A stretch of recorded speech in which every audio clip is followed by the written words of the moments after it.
Oi, que alegria estar gravando mais um vídeo para você. Espero que você goste. É um vídeo muito especial sobre uma figura muito emblemática. Mas antes, peço o seu like incentivo, a sua inscrição e no finalzinho o seu comentário. Se quiser maratonar e compartilhar esses vídeos com outras pessoas, agradeço muito. E vamos para a nossa história. Hoje temos uma rainha, a rainha do Egito, Cleópatra. Cleópatra nasceu no ano de 69 a.C., sendo filha do faraó egípcio Ptolomeu XII. Não se sabe exatamente quem foi a mãe de Cleópatra, mas supõe-se que foi Cleópatra V, esposa do faraó egípcio.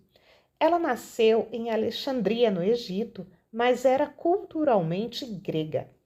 Nessa época, o Egito era governado pela dinastia Ptolomaica, a dinastia que se estabeleceu no poder depois da morte de Alexandre o Grande. O Egito foi conquistado por Alexandre e tornou-se parte da Macedônia no século IV a.C. Depois que Alexandre morreu, em 323 a.C., o Egito passou para o controle de um de seus generais, Ptolomeu I. Como Ptolomeu era grego, a dinastia ptolomaica era culturalmente grega. Por isso, a língua nativa falada por Cleópatra era grego, e sua formação educacional seguiu os padrões da cultura grega. Ela aprendeu filosofia, oratória, artes, entre outros saberes. Cleópatra, diferentemente de outros membros da dinastia ptolomaica, aprendeu a falar a língua nativa dos egípcios, embora falasse outros idiomas também. Quando morreu em 51 a.C., Ptolomeu XII foi sucedido por Cleópatra e seu irmão mais novo, Ptolomeu XIII, como governantes conjuntos, mas um desentendimento entre ambos levou ao início de uma guerra civil.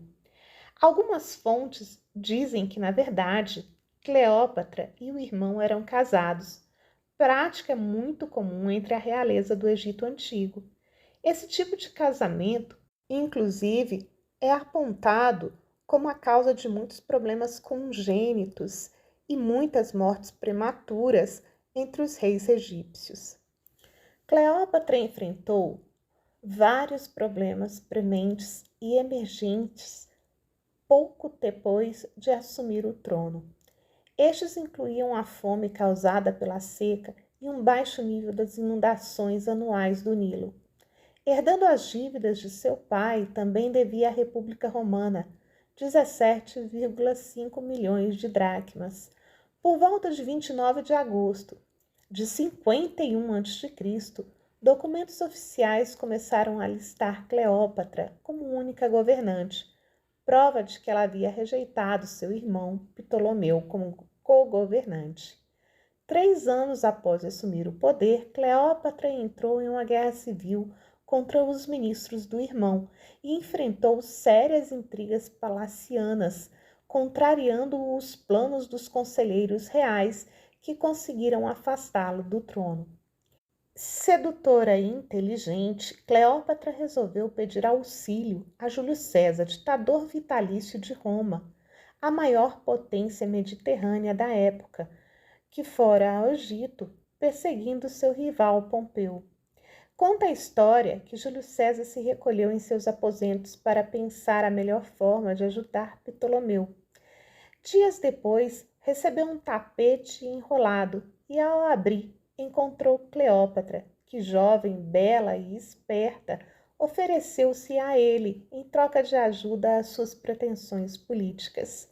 Júlio César conseguiu que Ptolomeu concordasse em partilhar o trono com Cleópatra. Cleópatra tornou-se a rainha, mas o Egito passou a ser vassalo de Roma. Cleópatra casou-se com seu outro irmão, Ptolomeu XIV, mas vivia em companhia de Júlio César. Durante 5 meses, César percorreu o rio Nilo em navios de luxo na companhia de Cleópatra.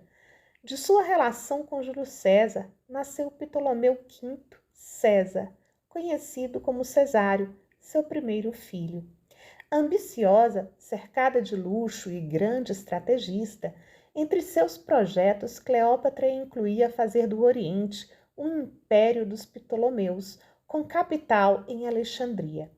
Mas foi nas suas tratativas com Roma, necessitada da riqueza do Egito para financiar suas campanhas militares, que ela ampliou seu poder e construiu a imagem de uma mulher forte e decidida, independente, que foi capaz de transitar com igualdade entre os homens. Com o assassinato de Júlio César, em 44 a.C., a rainha Cleópatra voltou para o Egito, mas não acabou com os seus planos. Ainda mais ambiciosa, uniu-se então a Marco Antônio, um dos integrantes do novo triunvirato que governaria Roma, que precisava de recursos financeiros e militares do Egito. É dito que esse foi o seu grande amor. Durante o período em que estiveram em Alexandria, tiveram um casal de gêmeos, Cleópatra Selene e Alexandre Hélio. Em troca, Marco Antônio lhe devolveu alguns territórios que haviam sido conquistados pelo Império Romano.